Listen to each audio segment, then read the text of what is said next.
Yeah, I mean, he was pushed hard there, wasn't he? And absolutely resolute that he won't change, but he must be suffering deep inside. I'm worried as well. I mean, it is really grim. That first half an hour tonight was hard to watch as a United fan. I think that the thing is, I think we knew a lot of what we actually saw on the pitch was going to happen. I mean, Casemiro and Eriksen in midfield.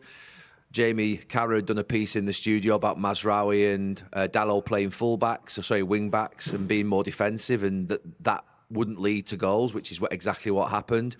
I asked Ruben Amorim before the game at the idea of Xerxes in that sort of left pocket. That's not a left pocket that you stay in. That's a left pocket that means that you have to go and pick up the right back for Newcastle when he goes forward. That's a left pocket that means you have to make runs through. So it's not really, and when he said that he wasn't really a number 9, and that's where he saw him playing, I was surprised.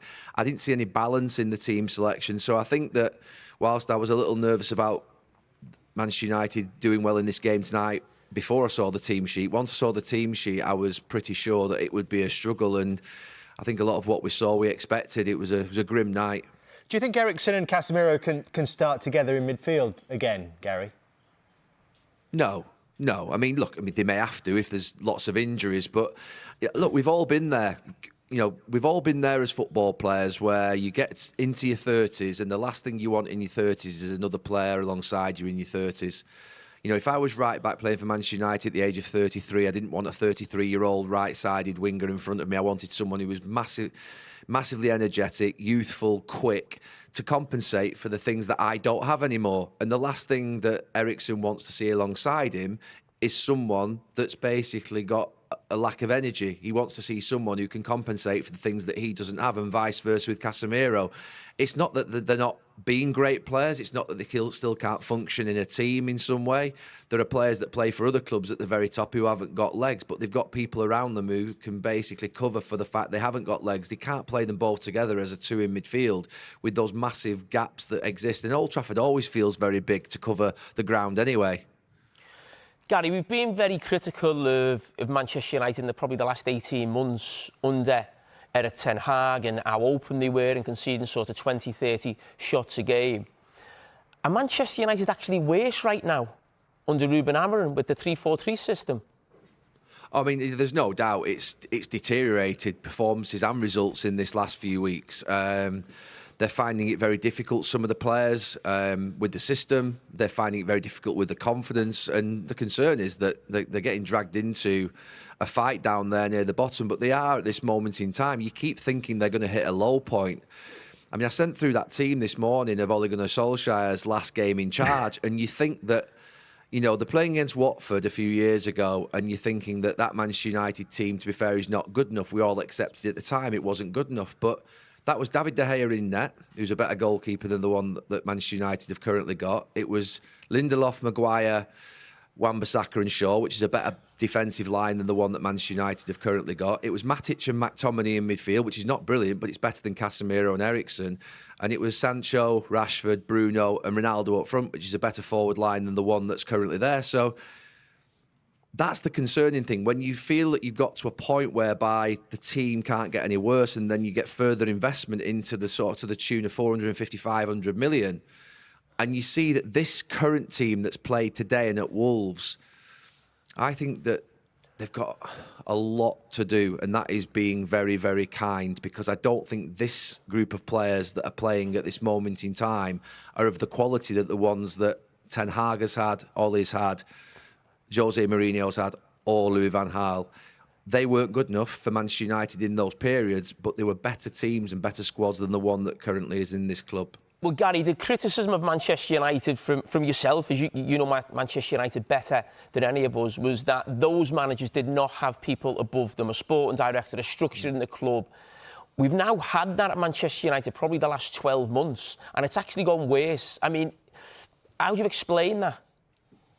Yeah, I don't think it's been for 12 months. I mean, there's no doubt the Dan Ashworth situation has gone badly wrong. I mean, I like Dan a lot. He's brought in, he's someone who's very stable, very calm, has actually, to be fair, helped mould this current sort of Newcastle project that we're seeing before our eyes. Obviously, Eddie Howe was there before, but the type of signings that they made when the Saudi Arabian owners came in, we all expected it to be a bit of an extravaganza and sort of splashing the cash, but they've signed some very solid characters. So I was quite enthused when Dan Ashworth came into the club that there would be someone there to say no, that would know not to waste money. Obviously, then you have Jason Wilcox, who's highly thought of, Omar Barada, who was well thought of at Manchester City. They've only been in, to be fair to them, 5 or 6 months. Obviously, Dan Ashworth's now gone, which is, like I say, that's gone badly wrong.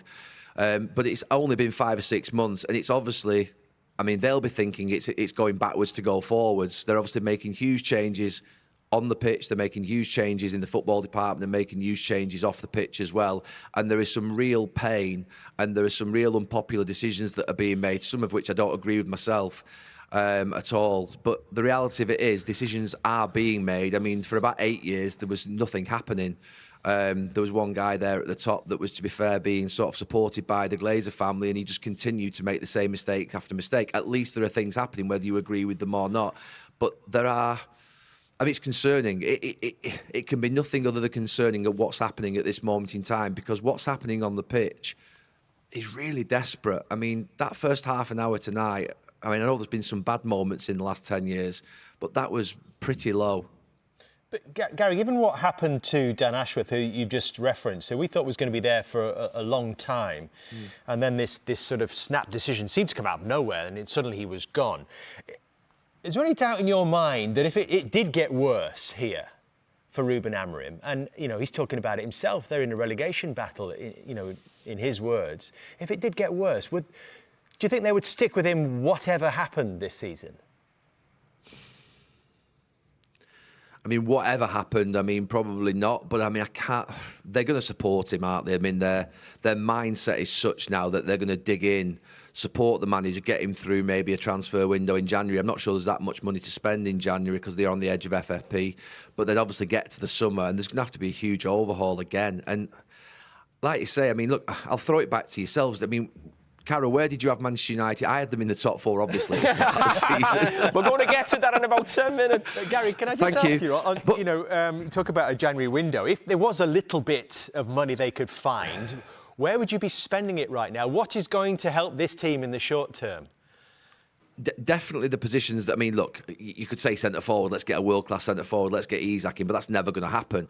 I think if you were starting, you'd have to start with the fundamentals of this system, which is the wing-backs. They hold it together. If you don't have the wing-backs functioning up and down that are able to attack and defend equally as good, and there aren't many of those around, by the way, because there aren't many teams that play wing-back, then you're going to struggle. So you need 2 quite unique players in those wide areas, and I think that will be the starting point. And that's nothing against Mazraoui or Dalot. I think they're very willing and doing the job the very best that they can. But they're, to me, the areas that I would start in this system. Gary, stay where you are, because we are very excited to see where you've got Manchester United at the end of this season. Sorry, can I finish, Dave? Dave. Sorry, let me finish. Where did Carragher have Manchester United at the start of the season in his predictions? Was it 5th? I think... Well, it definitely wasn't above Liverpool. Listen, we'll tease that, Gary. That. We'll tease it, Gary. You had them 5th, so not even you expected them to be this bad. Just keep talking.